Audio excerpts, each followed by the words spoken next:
What's going on, everyone? So the Lakers got a real surprise in Jared Vanderbilt and Rui Hachimura when they made the trades for them during the whole trade deadline process. Rui was a little before, but the pre-agency, as it's been called. And look, both of these guys were fantastic in their own ways. Rui Hachimura was solid on both sides of the ball on numerous occasions and really was a great offensive threat. Showed up massive in the playoffs for us and was a real sort of factor and should be and continue being a factor going forward. He's a very nice, very young, very talented piece that should only get better and improve. He's got good size, he's strong, he's physical, and definitely my guess is he'll be a Laker for the long haul. Jared Vanderbilt, again, fantastic. Our best on-ball defender, our best perimeter defender, best point of attack defender. He was just brilliant on numerous occasions. What he was able to do against guys big, small, in between.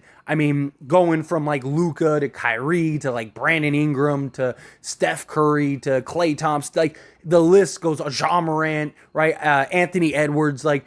He was absolutely brilliant. The problem with Vanderbilt is just his offensive output, right? His hands. He needs to work on his hands this offseason, being able to catch the ball. I think he would get a lot more offensive output if that's the case as a slasher. Also, he needs to work on that corner three. If he can just be respectable from that corner three, you get around league average. League average is like 35%. He was like 30%.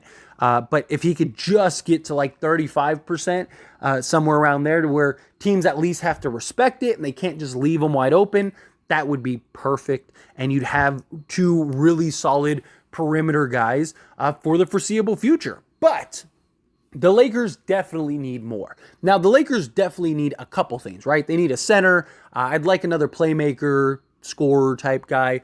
Three-point shooter, but they also really could use another sizable forward, sizable perimeter defender that could help guard multiple positions, very similar to what Jared Vanderbilt and Rui Hachimura were able to do.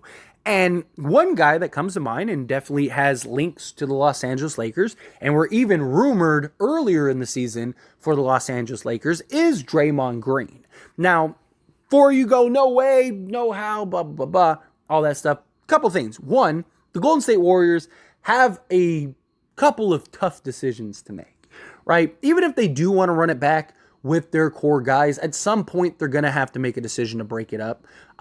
They don't have the tools and the assets to really go and get major upgrades. The new CBA really hinders any possibility of the Warriors making big splashes. They're going to have to start moving off of guys like Draymond Green, like Klay Thompson. They're never going to trade Steph, and at some point you're going to have to go younger. Draymond Green, you can make a real argument for the Warriors, might be the second most important piece, but he wants to get paid, right? And he's not going to opt out of his contract because he's not going to get paid, $27 million anywhere else, right? He's just not that guy anymore. He still has a lot of value as a playmaking forward that is just still one of the best defensive guys in the league. And him on the Warriors is very valuable, but do they start making that shift? Do they start making that change and going, okay, well, we need to start heading in a different direction. Draymond wants his big money. Also with the whole Jordan Poole scenario and that whole, debacle, what do the Warriors look at? Do they go, hey, let's move on. Maybe if we move off of Draymond, that'll kind of bring Jordan Poole back up. Jordan Poole, maybe he's the guy that they do see as the future piece for the Warriors, and they make that shift. I mean, they did pay him to be that, so you imagine that they would want to continue that. So moving off of Draymond Green may make a lot of sense. The return you're going to get for Draymond Green probably isn't going to be massive, but you also need somebody that would be willing to match that salary. And the Lakers have a couple just dead weight guys, guys that they may or may not end up keeping or developing, and they could get to the salary needed in order to get Draymond Green and acquire Draymond. You have LeBron James and Draymond and their relationship. Wouldn't hurt to have a veteran guy come in, another locker room guy, a guy that's won NBA championships, a guy that could play multiple positions, a guy that could come off the bench, right? You could start Draymond, you could bring him off the bench, whatever you want to do, right? The Warriors brought him off the bench on several occasions. He's a guy that I think would love to be a Laker. He's 33 years old, but he still has shown that he can be great. He had some offensive explosion in that one game, but he wouldn't be a guy that you'd bring in for the offense. You'd bring him in as a high IQ, playmaking level type defensive forward, right? A guy that you could put at the 4 next to Anthony Davis. You'd have arguably the best defensive front court in the league with Anthony Davis and Draymond Green, their ability to switch and defend, small ball lineups. You got Draymond Green, another body. If you run into Jokic again, Draymond has had a lot of success against Jokic and just kind of getting in his head and stuff like that. Draymond could be that factor, could be that piece. He's a guy that you could keep this season. He's an expiring contract after this season. If it works out, you could re-sign him. Maybe you re-sign him to, a 2-year, whatever, $20 million deal at that point, and just kind of make this last little push with LeBron's last year and kind of try to contend for a championship if you don't already win a championship. He's a guy that I think, when you look at what else is out there, makes a lot of sense. There aren't any real marquee perimeter guys. The Lakers don't have enough assets to go and acquire an OG Anunoby or a Pascal Siakam or something like that. They just don't, right? So what can you get that would be relatively cheap that would have a real impact on the Lakers roster? Draymond Green would be one of those guys. Love him or hate him, he's still a great player. He's still a guy that has a lot of value in the right scenario on the right team. And I think the Lakers would be one of those teams. Now, I do think a team like Detroit would love to bring him in, so you might have some competition there. But if you took Mo Bamba and Malik Beasley and went and got Draymond Green and then looked to maybe sign a Seth Curry or something, I think you could kind of retool this roster in a positive way. Go sign a free agent center, kind of replace Mo Bamba, and you get another impact guy who can play defense, can be a multiple guy. You could have him, imagine him, Anthony Davis, and Jared Vanderbilt. Good luck scoring on those guys. Seriously, good luck scoring on those guys. That would be a really good front court defensively. Problem is that Draymond, his offensive liability, right? He's not a guy that is going to give you 15 to 20 a night, right? He's more of a Jared Vanderbilt than a Rui Hachimura, but he is still a guy that can score.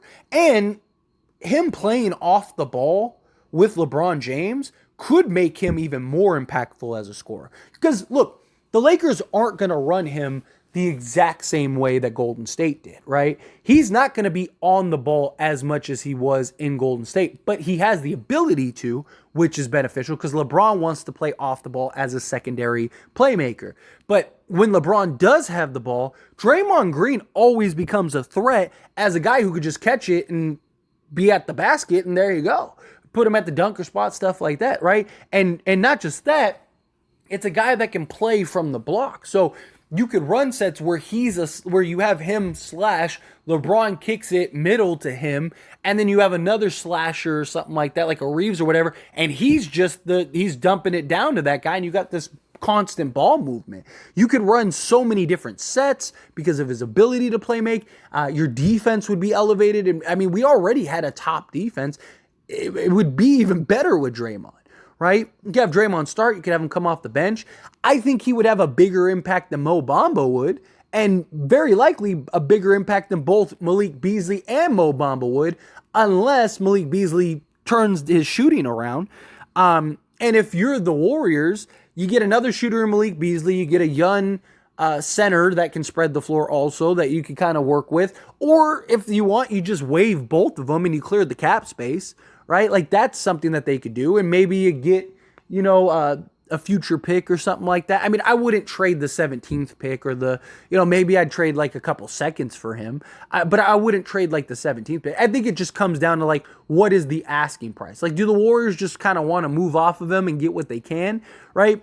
Can you trade, I don't know, can you trade 2 seconds or like maybe a pick swap? Can you do like the 28th pick swap with the Warriors and do that so you keep your picks and you could still make moves if you want to?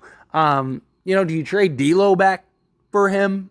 And then maybe take Malik Beasley, Mo Bamba, and your picks and go make some other moves, some other additions. Again, like what realistic perimeter defender, because the Lakers do need another perimeter defender. What other guy is out there that is available that would be reasonably priced that the Lakers could actually get that would make sense for the Lakers? Like, there aren't really any. And any high, like a Jeremy Grant or something like that, the Lakers wouldn't be the only team trying to go after him. But Draymond, especially if he's like, I only want to go to the Lakers, I want to go play with LeBron, you're not gonna have a bidding war. You're gonna get Draymond relatively cheap. And the Warriors might end up just saying, like, hey, just take him, type thing. So I don't think it would be the worst decision. Now, of course, if a better option is on the horizon, then sure. But I don't think Draymond hurts. I think Draymond only makes this team better. And I think it's a realistic target. It's a realistic scenario. It is. And I mean, look, if there's any way Draymond does opt out of his contract, I wouldn't mind the Lakers signing him outright. But I don't know. We'll see. See how it goes. Anyway, as always, this is a discussion, so I pass the question on you. Let me know your thoughts and opinions down in the comments below. What do you think? Are you like, yeah, like trade for Draymond if you can do it, as long as the price is right? It's nothing too, astronomical. Do you think, no, look for something else? However you feel, whatever your thoughts are, I'd love to hear it. Let me know down in the comments below.